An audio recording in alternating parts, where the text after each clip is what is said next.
The word street is synonymous with crimes, hardships, and hustles of different people from diverse backgrounds and ethnicity trying to survive. Now, the instinct of survival, which translates into fear of annihilation and death, is the energy behind adaptation and the reason for conditioning. Under the bridges, in doorways, on street corners, you don't have to look too hard to see that homelessness is a big problem in Nigeria's biggest city, Lagos. Amnesty International suggests that more than 30,000 people have been forcefully evicted from their homes and a further 300,000 people are still on the threat. A few years ago, 22-year-old Elizabeth, a mother of a 4-year-old, and an elder sister to 2 others, were evicted from their home by her relatives the day her father died. With no one to run to for help, Elizabeth and her family moved to the streets for survival.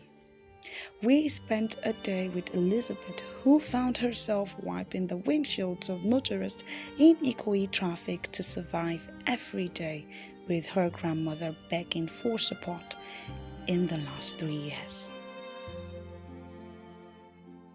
Hello, Elizabeth. Hello, ma. How are you? I'm fine. You're looking also beautiful. Thank you. Elizabeth, can you tell us a little bit about your family background? Okay, we are well okay before we lost my dad, and my mom is an HIV positive, and since then life has been very, very difficult for us because I have to go to school, I have to meet with my friends, I have to pay semester's money, and I have to buy some books. So it has been hard, and my mom was really trying to this extent that she was not okay anymore. So I just have to try my own best for her. Okay, so in a bid to survive and go to school, you had to come out on the streets to start wiping the glasses of motorists on traffic jam. Okay, so tell us, how long have you been doing this?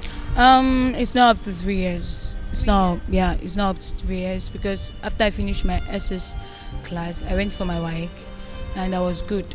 I was 205, so I wanted to study accounting and I wanted to push more in my education, so I have to do this. So you have to do this. So how long have you been doing this? Just like, let me say 2 years and 6 months. 2 years and 6 months. Yeah. So in 2 years and 6 months, how has it been? In that 2 years and 6 months, I have to finish my ND1 and ND2. So I stopped from there because I could not go further. I could not have the money to support myself further. So I had to stop to help my mom and my junior ones and my child also because he's in school. So you have to pay your rent for your mother, you have to take care of your younger ones, and you also have to take care of your child. What about your father? My father's dead a long time ago when I finished my SS2 trying to graduate.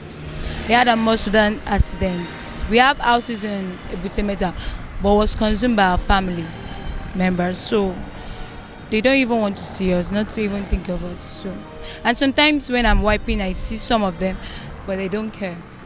So I know life was misery, and life is full of who you are, who you want to be, and what you have. You don't have to depend on someone to live. So now you just told me that you have some of your relatives, and you even see them when you wipe. What goes through your mind when you see them driving and you're trying to scramble to clean someone else's glass, and you know that you have this comfort somewhere? The only thing I'm begging God for me, because I know I have a lot of gifts when I was in school. I can sing, I can dance. So people see that in me, and even with my little education, I can speak well. And some people even think of helping me, but I don't know. Maybe my time is not yet, because we all have time zones. So I'm thinking of them saying me tomorrow, next future, good. And they will come begging for my help also. That's what I think. They will come begging for help.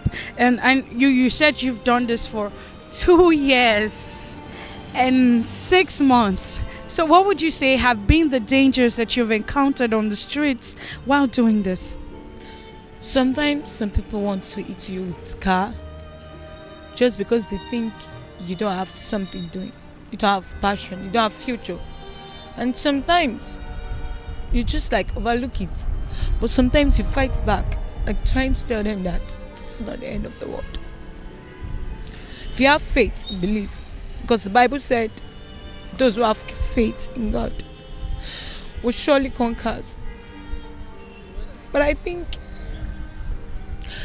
life and passion push us to so many things. Why some people will tell you can do prostitute to live. But you know your behavior is the passion of God and your life is what God wants. So I decided to work very hard to fulfill my destiny. Sure. We also spoke to Elizabeth's grandmother, who also begs for alms on the street. She told us the real story of how they ended up on the streets after being evicted from their one-room apartment in Songo area of Lagos State. wọ́n ní ká sanwó ilé kò sówó ilé a kúrò nílé a tilẹ̀kùn pé ká lọ wówó gbàtà máa fi dé wọ́n ti fi kọ́kọ́rọ́ sílẹ̀kùn ìgbà tí wọ́n fi kọ́kọ́rọ́ àwọn náà wá fi kọ́kọ́rọ́ tilẹ̀kùn oṣù mẹ́ta la jẹ tẹ́lẹ̀ ìgbà tí wọ́n fi kọ́kọ́rọ́ sílẹ̀kùn ó ń lọ bí oṣù mẹ́fà a lè ṣílẹ̀kùn a lè ṣe kọ́kọ́ so owó yẹn wá pọ̀ sí ojú oṣù mẹ́fà tó wá lè lọ́bẹ̀ nígbò sáyà wọ́n sànìkà wá kó ẹrù adẹ lọ kẹrù àfi há káàkiri òjò báyìí tó máa bàjẹ́ jẹ́ so adẹ tí owó gbalẹ̀ mi. We were sleeping in Allen Avenue. So at that old Alade market before they demolished the place. So we're there just like that and things were going so bad. First she think of a friend took her into this business for her to just see money and eat and survive. So we are people on the street and also does not have a house. Have there been any bad experience since you've been working? Yeah, I was hit by car 2 times and the cars didn't stop. So I was treating myself. We have heard the story of Elizabeth, a 22-year-old Elizabeth, who is on the street to survive despite all that has happened in her family and despite all the hardship around. She has faith that someday her dreams will be fulfilled. And God, thank you for having this session with us, Elizabeth. But what would you say to someone out there who thinks there's no hope anywhere? What would you say to someone out there? Well, the only thing I can say and I can advise at my stage is for them to keep on believing. If you think you have a father, you have a mother, you have relatives that can help you. It's not like that. You have your own path to live. They have their own path to live. If you think you can rely on them, you're whining yourself and you're putting yourself in a great danger. Because family can fail you, people can fail you. Even rich people don't want to help anymore.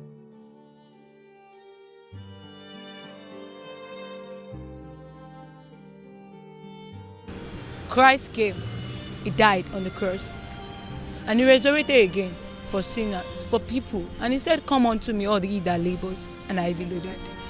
I'll give you rest. I know if you depend on only God and not anybody, you will see wonders. I've really recipe of reality every day. I even have the month 1, March 1. And even the things I see in it just inspired me and make me move forward for life, because there are much more people. If I fail, some people that I'm supposed to help will fail. So I believe if I don't fail, I'll be a help zone for everybody. You are the architect of your life. Draw your life the way you want it. It's not even going to bad things. Life is life, and God will always be God.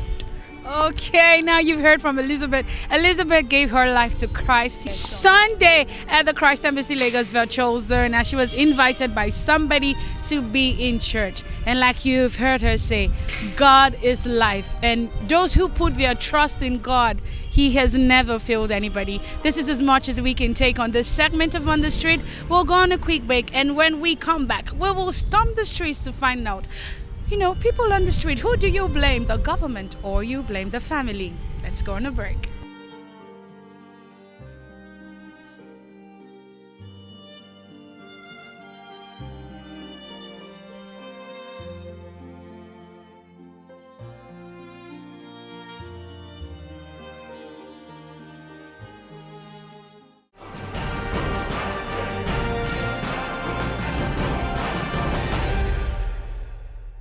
Welcome back to the segment of On the Streets, and as usual we are on the streets to find out from people what they think exactly about this trend of seeing indigent children and people either begging or hawking on the streets. What comes to your mind when you see either indigent children or people either begging or hawking on the streets? Okay, so I grew up in Kaduna in the north, and we have a lot of that. We have a lot of children begging on the street, and automatically what comes to my mind is irresponsible parents, because it's very obvious that they are sent out to beg and remit money back to their parents. So it's very irresponsible parenthood that causes that. And they know that people always have compassion when you see little children begging. I think it's basically they don't have a source of maybe a means of feeding. And then some people who hawk actually mostly just a way of looking for, looking for money and then how to take care of themselves. I think that's what comes to my mind. Government should provide shelter for every one of individual. So that's the only thing, because poverty is much more in Nigeria. I'll blame the government and also blame the parents. Okay. So, but I think I'll blame the parents the more, because I wouldn't want my kid, if they actually provided for them, they wouldn't be on the street begging, So, and then if they actually provided for them, children should not be the ones to fend for themselves. The parents are responsible for taking care of the children. So if they know they can't take care of this number of children, so why give birth to them? Having this scenario where parents have so many kids who they can't take care of, I guess the government has not provided an enabling environment for them to actually find good jobs, or some have jobs but the salaries are not enough for them to take care of the number of children. So the children will have to go out and look for. So you don't think situation can make people beg on the streets? Yeah. Do you think? I do. So I do. That's also like a situation. You find yourself in a family where your parents can't afford to take care of you. It's a situation. So when the parents are incapable, either due to one problem, either a disease or something or the other, do you still blame them?